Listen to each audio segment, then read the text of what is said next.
नमस्कार मित्रांनो, हे बघा पाणी चालू आहे गावाला. आता एवढं शेवटचं पाणी बसतंय मित्रांनो.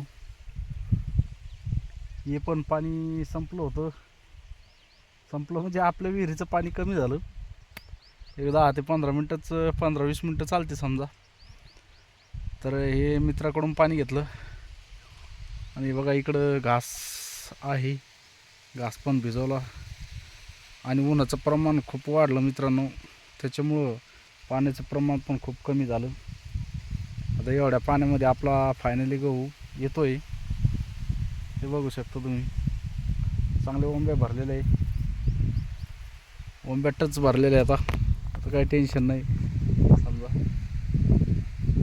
आणि श्रीराम गहू आहे, हे क्वालिटी नंबर 1 ही जात 1 नंबर आहे. कोणतं आहे माहीत नाही, पण श्रीराम आहे. कारण की आपण तिरी चं बियाणं घेतलं होतं, हे ज्याला 3 वर्ष झाली, तर आपण हेच पेरतोय. दुसरं जर घ्यायचं म्हणलं तर आपल्याला खर्च लागतो जास्त, रेट पण आहेत. त्याच्यामुळं आपण 2 वर्षापासून हेच पेरतोय. आणि याला 1 किलोला सरासरी 1 किलोला 1 कट्टा गहू होतात आपल्याला.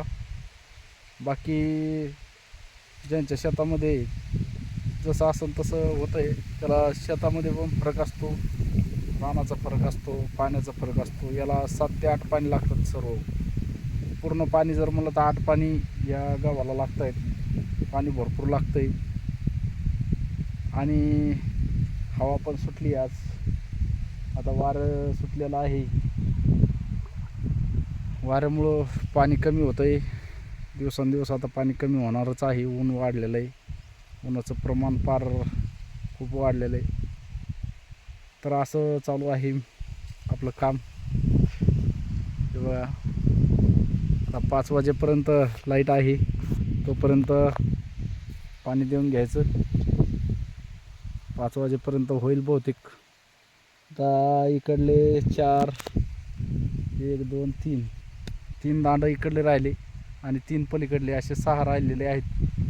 झालं तर होईल, नाही तर एखादा राहील. पण जे होईल ते बघू आता. असं नियोजन आहे आपलं. पाणी मित्राकडून घेतलं, पहिलं पण 1 पाणी दिलं होतं त्यांनी, आता पण दिलं. काय करता, पाणी वाचून थोडं अडचणी आहेत, पाणी कमी असल्यामुळं. होतं सहकारी मित्रमंडळीकडून कसं तरी ॲडजस्टमेंट होती. तर बरं आहे का गहू, नक्कीच कमेंटमध्ये सांगा. चला तर भेटूया असेच नवीन व्हिडिओमध्ये. जय जवान, जय किसान, जय हिंद, जय महाराष्ट्र.